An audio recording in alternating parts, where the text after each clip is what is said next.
selamat datang di podcast Bawaslu Provinsi Banten. Selalu ada cerita di balik demokrasi. Nah, selamat datang Pak Odong. Selamat datang. Datang. Terima kasih Pak Adin. Terima kasih Pak Odong telah hadir di tempat ini atau di podcast Bawaslu Banten untuk memberikan wejangan atau nasihat pada kami bagaimana itu dalam melaksanakan ibadah puasa agar khusyuk gitu Pak Odong ya. Gitu. Terima kasih. Nah, untuk sebelumnya saya ingin sedikit mengenalkan diri Pak Odong. Siapa namanya, di mana alamatnya gitu. Boleh kan Pak Odong ya? Boleh. Silakan Pak Odong. Terima kasih Pak Adin. Selamat sore. Selamat sore. Mudah-mudahan puasa kita selalu membawa keberkahan bagi kita semua. Amin. Ya, yang pertama izinkan saya memperkenalkan ini, kita ngobrol santai saja ya Pak Adin ya. Iya, ngobrol santai. Yang pertama terima kasih. Izin memperkenalkan, saya Odong Hudori, komisioner Bawaslu Kabupaten Lebak. Ya, kebetulan saya orang Lebak karena jadi Bawaslu Lebak. Ya gitu Pak Odong ya, silakan Pak Odong. Nah, pada sore hari ini Bapak ini diberi tema itu dengan tema sengketa perselisihan Pak ya? Iya, sengketa perselisihan. Ya, asal jangan mensengketakan istri orang aja Pak. Itu mantap ini Pak, ini sangat berat sekali ya dengan judulnya sengketa perselisihan. Iya. Gitu. Ini menurut Bapak ini seperti apa Pak? Dari perspektif hukum kepemiluan itu seperti apa sengketa perselisihan itu? Ini kalau kita berbicara sengketa, ini dari perspektif kepemiluan pada prinsipnya amanah undang-undang itu, amanah baik itu Undang-Undang Nomor 10 Tahun 2016 ataupun Undang-Undang Nomor 7 Tahun 2017 itu dalam proses pemilihan ataupun pemilih itu ada yang disebut dengan sengketa, seperti halnya sengketa pencalonan, terus sengketa dalam proses kampanye, dan yang terakhir adalah sengketa perselisihan hasil suara. Di Undang-Undang Nomor 7 Tahun 2017 di pasal 473 bahwa perselisihan hasil pemilu meliputi perselisihan antara KPU dan peserta pemilu mengenai penetapan perolehan suara hasil pemilu secara nasional, baik itu calon legislatif ataupun calon presiden. Jadi perselisihan itu adalah ketidaksamaan ataupun pemahaman antara keputusan yang dikeluarkan oleh KPU oleh peserta pemilu. Itu Pak Adin sekilas sedikit terkait dengan perselisihan dari perspektif hukum kepemiluan. Jadi contoh KPU mengeluarkan SK ataupun mengeluarkan BA, tidak menerima ini si pasangan calon ataupun si peserta pemilu, itu bisa disengketakan. Di mana peran kami Bawaslu itu ya menerima sengketa itu. Itu amanah undang-undang itu. Nah, baik Pak Odong, itu adalah sengketa perselisihan. Itu ibarat masalah Pak ya? Masalah antara harapan kenyataan itu tidak sesuai.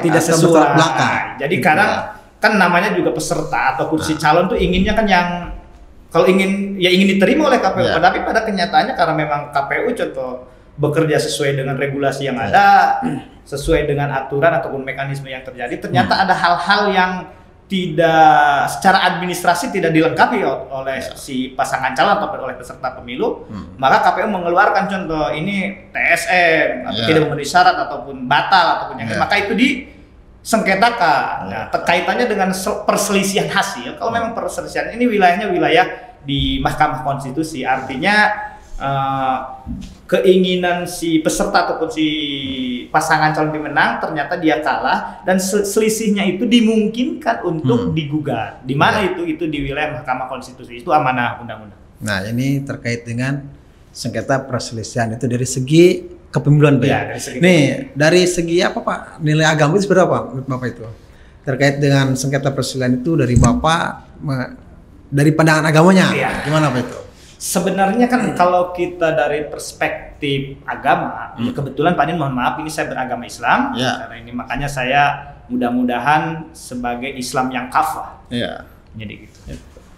Mantap orang Islam kafah ya. Mudah-mudahan Islam yang kafah, artinya tidak hanya KTP-nya saja. Gitu. Jadi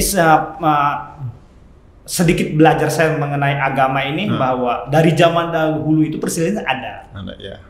Jadi pada masa itu ada perjalanan ke Sam. Ini cerita dulu sedikit. Ya. Ada berbeda pendapat karena di Sam itu ada penyakit, atau kalau sekarang disebut apa penyakitnya kalau sekarang itu corona sekarang ya. Kalau dulu itu disebut apa, saya lupa Pak Din tuh. Konun apa? Konun ya, pernah ada pada masa itu. Maka berselisih apakah ini dilanjut perjalanan ke Sam ini atau tidak. Maka Abu Bakar, kita kembalilah kepada Allah dan kepada Rasulullah. Seperti halnya di surat An-Nisa ayat 59, jika kamu berselisih tentang sesuatu, maka kembalikanlah iya ini ya masalah itu kepada Allah dan kepada Rasulnya. Artinya kita ya kembali kepada Alkitab kita, yaitu Al-Quran, dan kepada hadis kita. Itu Pak Adi. Ya, baik, orang itu dari segi agama Pak ya, itu dari pengertian dari perselisihan atau sengketa. Nah, ada nggak korelasi keduanya Pak antara segi kepemiluan dan segi agama? Kalau korelasinya ada, bahwa hidup itu memang kita diciptakan, Allah bukan tidak mampu untuk menciptakan manusia itu seragam, bukan tidak mampu, kita tahu itu semua. Tetapi memang perbedaan itu adalah anugerah kalau bahasa saya ya. Ya itulah, maka dalam perbedaan itu ada perselisihan. Cuma memang ketika kita berselisih, maka kembalilah kepada hukum. Artinya kalau kita berbicara agama Islam, ya kembalilah kita kepada Al-Quran dan Al-Hadis. Berbicara terkait dengan kepemiluan ataupun tentang ketatanegaraan, kita kembali kepada regulasi yang ada. Di situ ada kalau di kepemiluan ada Bawaslu yang kebetulan secara amanah undang-undang memberikan amanah kepada kita Bawaslu untuk menyelesaikan sengketa, baik itu sengketa proses ataupun sengketa yang lainnya. Terkait dengan sengketa hasil tadi, ya kita kembali kepada regulasi yang mengatur, yaitu kita ada ke MK, termasuk betun juga bisa kan kalau tidak puas. Jadi semuanya diberikan lah. Agama memberikan kita ketika berselisih kembali ke Al-Quran, umum ataupun tentang ketatanegaraan kita kembali kepada aturan yang berlaku di negara kita, yaitu negara Indonesia. Kepemiluan kita kembali ke Undang-Undang Nomor 7 tahun 2017 tentang pemilihan, kita kembali ke Undang-Undang Nomor 10 tahun 2016 itu Pak De. Jadi korelasinya tetap ada kembali kepada hukum yang berlaku. Baik, Pak Dong, ini sangat menarik Pak Dong ya, terkait dengan apa namanya nih? Sengketa dan perselisihan. Ini luar biasa Pak Dong ini. Ini ada sedikit atau mungkin dari Bapak ini pengamalan dari sengketa perselisihan yang dilakukan oleh Bawaslu Lebak seperti apa Pak? Kalau sengketa perselisihan hasil kita tidak pernah. Cuma memang kita punya sejarah dulu di Pilkada 2018. Ada pasangan calon perseorangan, kita kebetulan waktu itu menangani sampai 3 kali sengketa, musyawarah sengketa kita menangani karena memang KPU dalam hal ini penyelenggara pemilu secara teknis mengeluarkan BA itu ketidakpuasan, adanya selisih. Perselisihan antara KPU dengan peserta pemilihan. Waktu itu peserta pemilih karena pilkada ya. Dan undang-undang mengamanahkan kami untuk menerima itu, dan mereka mensengketakan ataupun mengajukan sengketa kepada kami, dan kami laksanakan musyawarah sengketa sampai tuntas. Baik Pak Dong. Nah, ini sangat jelas sekali Pak ya terkait dengan sengketa pemilu Pak. Pemilihan ya maksud saya. Ini dari Bapak ini ada nggak closing terakhir kali dari sengketa perselisihan itu seperti apa? Terima kasih Pak Din. Pada prinsipnya kita ini hidup di dunia berbeda-beda. Apabila kita memiliki ataupun berselisih, baik itu dari segi kepemiluan ataupun berselisih dari segi keagamaan, maka kita kembali kepada hukum yang berlaku. Secara agama kita kembali kepada Al-Quran dan Al-Hadis. Secara kepemiluan ataupun secara umum ataupun bertatanegara, maka kita kembali kepada aturan yang berlaku di negara Indonesia. Itu, Pak Din. Mantap. Baik, Pak Orang, terima kasih atas sama-sama Pak Din, sama-sama. Wejangan pada sore hari ini, atau apa namanya, sepenggal nasihat lah untuk kami ya. Baik, terima kasih untuk semuanya, dan terutama pada Pak Odong yang telah hadir di tempat podcast ini di Bawaslu Banten. Terima kasih atas semuanya. Saya mohon maaf atas kekurangan dan terima kasih atas segala perhatiannya. Assalamualaikum warahmatullahi wabarakatuh. Waalaikumsalam warahmatullahi wabarakatuh. tegak dan keadilan.